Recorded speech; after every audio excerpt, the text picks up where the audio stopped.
Hey, what's going on, guys? Welcome back to Horse 2 Cinema, and today I'm going to be doing a video that's very similar to a video that I recently did. So I recently gave you guys my 15 favorite films that came out in 2021, but most of the films I saw this year didn't come out this year. They were things I watched generally on streaming. I saw a lot of really great classic films this year, and I just wanted to talk about my 10 favorites that I saw throughout the year that didn't come out this past year. So number 10 is going to be An American Werewolf in London. I remember trying to watch this movie as a kid, and I may have been too young for it or something because there was one very particular scene that scared the shit out of me. Even though it's not really a full-on horror movie, it's more of a horror comedy. I just remember being very traumatized by that. But then I watched it again recently, and I loved it. I think this is a wonderful movie. I think it's probably the best horror comedy I've ever seen, probably up there with... maybe it's like a tie with Evil Dead 1 and 2.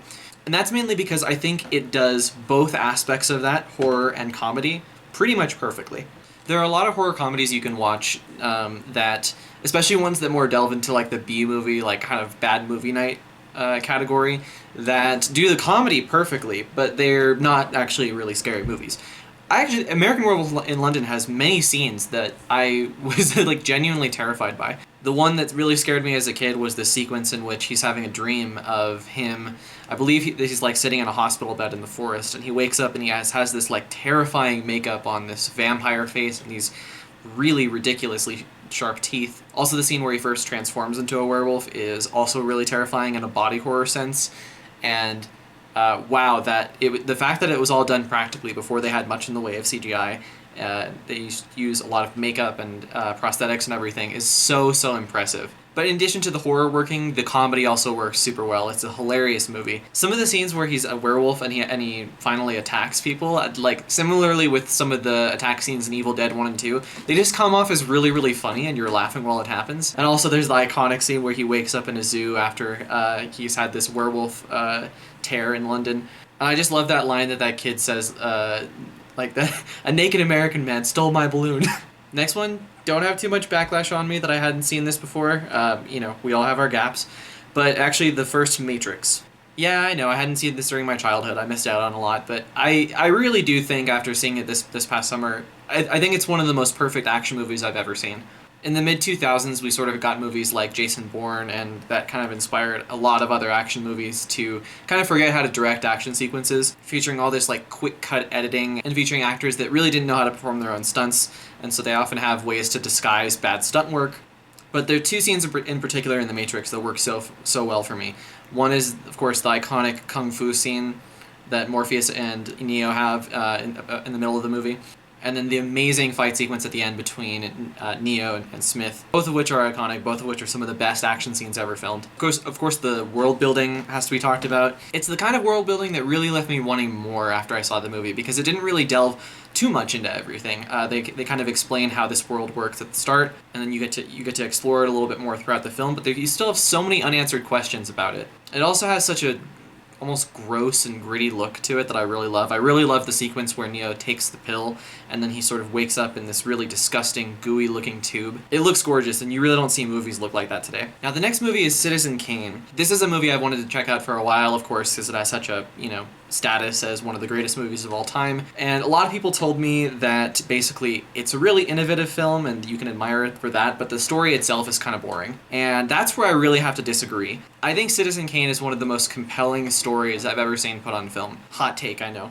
No, but I think it's the perfect story of American excess and the consequences of indulging too much in this sort of big life capitalist lifestyle. And Kane sort of completely abandons his roots of who he was, and throughout the entire film you don't even know that he really had any kind of roots until the iconic ending. And of course you can't talk about this movie without talking about the innovations that it did, both in terms of just of cinematography and direction, as well as the story structure.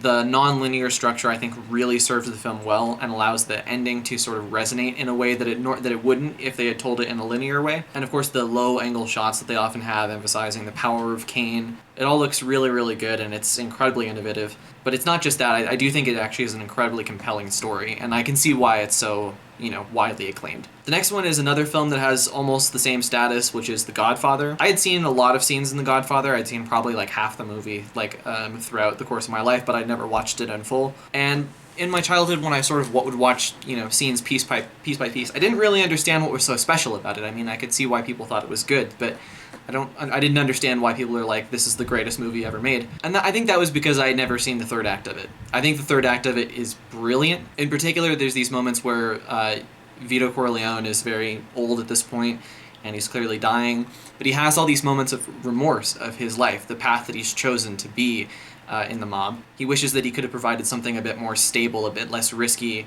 and dangerous for his family. But by the time he says this to Michael is totally indulged in this entire business, and he essentially has become the Godfather at this point. And it really is a brilliant way of telling this kind of story of somebody's rise to power. Next up is Raging Bull, which I thought there were a lot of similarities to Citizen Kane. Of course, this was directed by Martin Scorsese, who is very inspired by Orson Welles.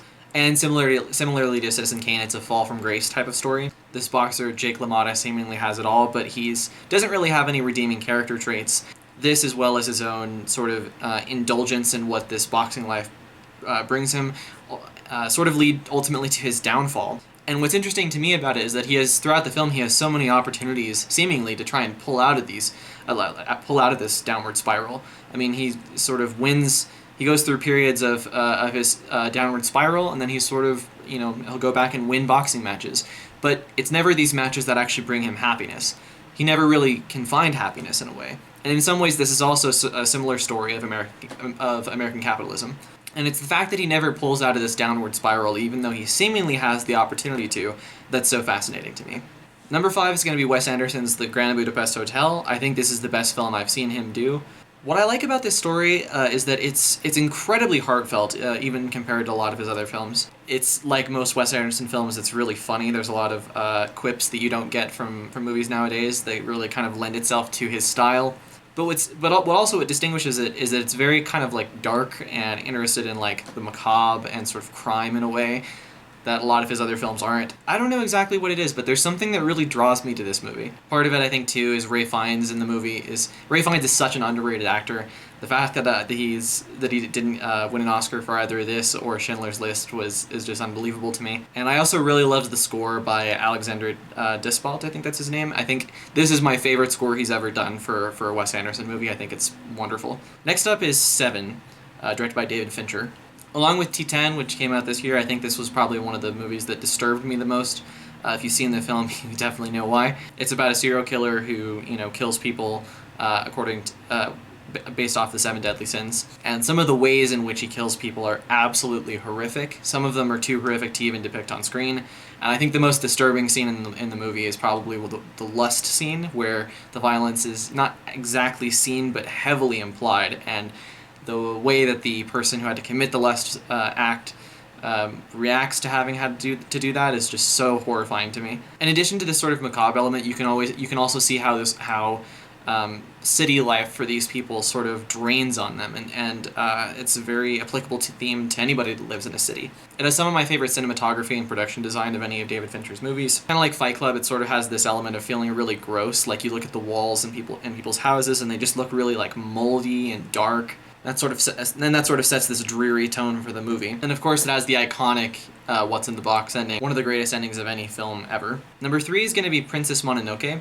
I'm very new to anime and Japanese animation in general, and this is one of the ones that I've been impressed with the most so far. I thought that story-wise, this was a very similar story to a lot of movies we see nowadays. It has similarities with Pocahontas and Avatar, both of which I think came out after this movie, if I'm right. But I think this is a much more rich story of the sort of human versus nature conflict, because it explores, you understand exactly why the nature creatures are mad at the humans, but you also understand from the humans' point of view that they're not completely bad. They're doing what they need to do to survive, and they're also helping people in the process.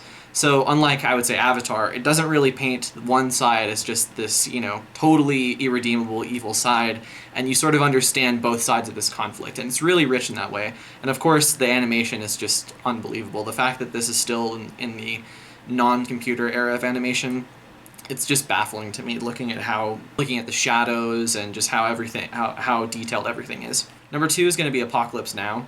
Apocalypse Now, of course, is about the Vietnam War, but it's much, much more than a war movie. It's, of course, based off the iconic novel Heart of Darkness by Joseph Conrad, and their journey down to the Mekong River is sort of a journey into death as well as insanity. Our lead character is, of course, tracking somebody who has gone insane and the army wants him killed. And as you kind of go further down the river, you start to understand the reasons why this guy has gone insane. I think my favorite scene in the movie is the scene where they're going down the river and they're playing the Rolling Stones' I Can't Get No Satisfaction, and at the same time they're kind of water skiing behind the boat, and the waves that they're creating as a result of this are sort of knocking down the boats of the Vietnamese farmers and everything. And I think this is just a perfect depiction of the true horror of war, which is the complete apathy that soldiers and just people in general, the citizens, can have towards their fellow humans.